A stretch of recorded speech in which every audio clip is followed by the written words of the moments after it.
So we're in Sonoma County right now, so our location, and we are just above the town of Jenner, and we're at the Jenner Headlands Preserve, which in total is about 5,630 acres. And it's about a mile stretch along Highway 1 and along the coast as well. And then to our south, we border the Russian River.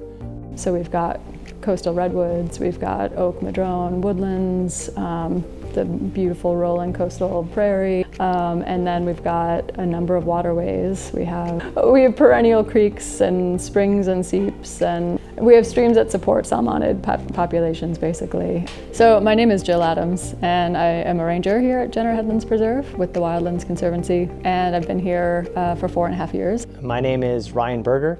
My job title is the Sonoma Coast Preserve Manager for the Wildlands Conservancy, and I have been in this position since April of 2022. Gosh, the views I think are the first that come to mind. People come here and are just taken away by the views. You have the view of the river right now, and then the ocean, the rolling hills. The coastal grasslands is an endangered habitat where so much coastal development has happened in the state of California.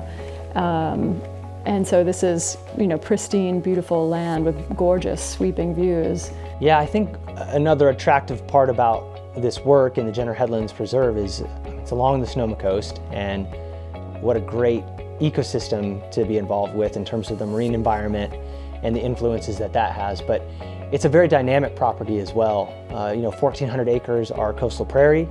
Some of that prairie has some really unique habitat in our serpentine areas, which helps some native plants and some plants that you don't find elsewhere, like our wildflowers. And so open grasslands along the coast, there's just not a lot of space like that left in the state. And so it's home to a lot of rodents and a lot of insects and a lot of biodiversity, which of course we are right along the Pacific Flyway. And so raptors migrate all along this coast, up and down, depending on the season. We have riparian and watershed areas, so super important for all the water that eventually finds its way down into the Russian River or out into the sea. For a stopover point, some raptors migrating south will stop here and spend the winter here. And we have lush grasslands, lush biodiversity to feed them and then send them back on their way north to breed. Well, let's first start off, most importantly, this was Kashaya Pomo land from the beginning of time, or beginning of what I understand. And then, of course, Russians came over. I don't know the timeline, and I don't know that there's enough written history of that timeline and how it got transferred over to European hands eventually. But back in the late 1800s, the Rule family, R-U-L-E, came along, and they ranched the property. And then over the course of the years, through the late 1800s and early 1900s, it was handed over to various families and also different logging companies. So there were 3 different logging groups that were out on the property, harvesting the old growth redwoods. And then in the time in between, it switched back over to grazing. They would log certain areas to produce more grazing habitat for the cattle.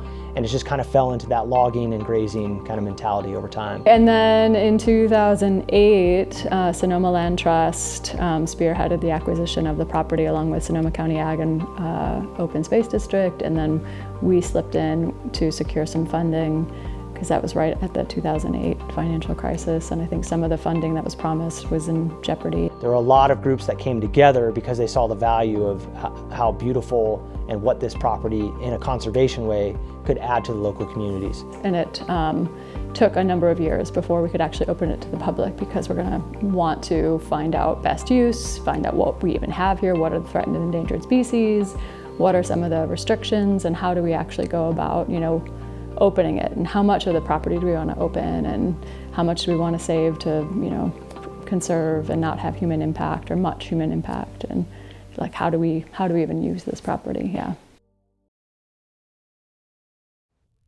We do have cattle ranching on the property. We work with the Markegard family ranchers, and they are an Audubon certified ranch family.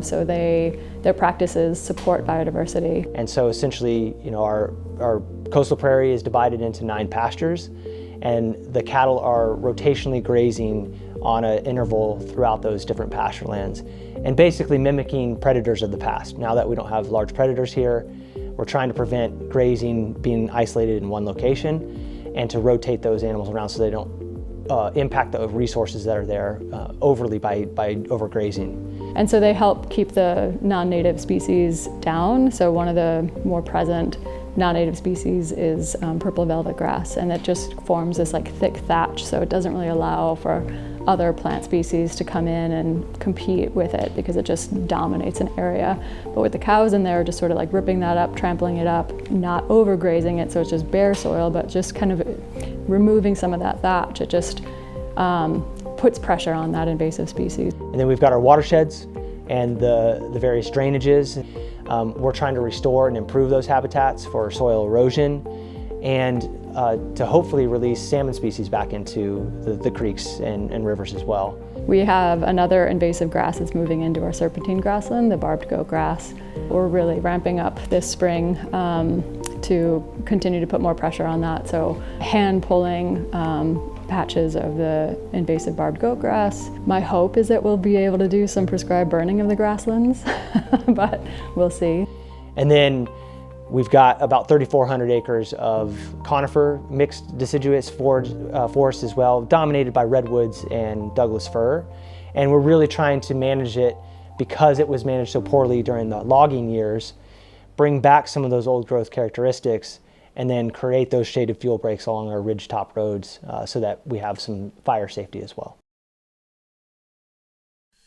The Wildlands Conservancy, wants to protect the beauty and biodiversity of Earth and then create these educational programs so that children and the general public know and appreciate the joy and wonder of the natural world as well.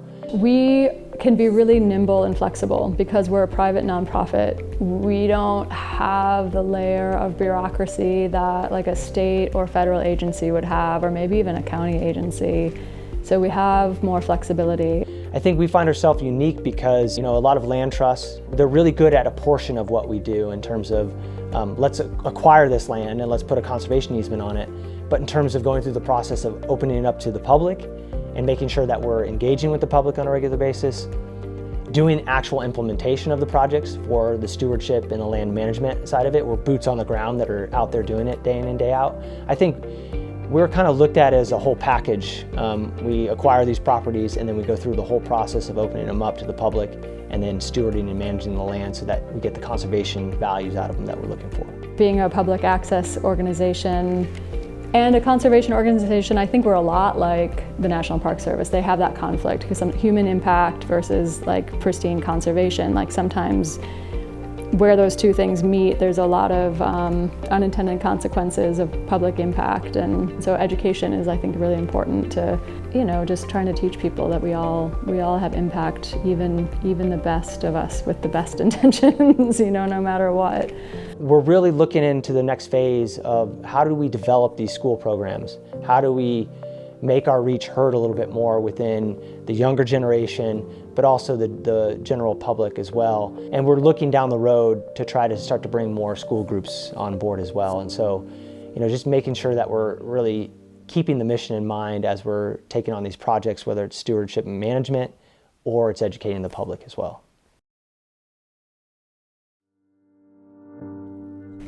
We didn't inherit this land as a pristine entity, right?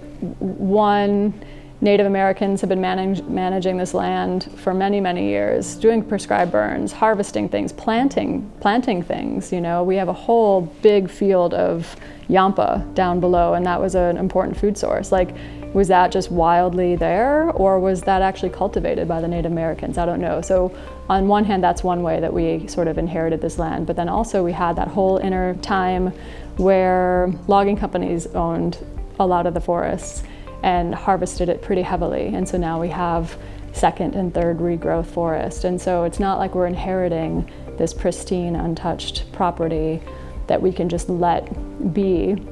It's taking management and it's taking the best of our understanding of how to best manage it, to foster old growth characteristics, for example, in the redwood forest, or to try and eliminate or at least reduce the amount of invasive species in our grasslands and trying to promote that biodiversity that can be present and is, but it could be even richer.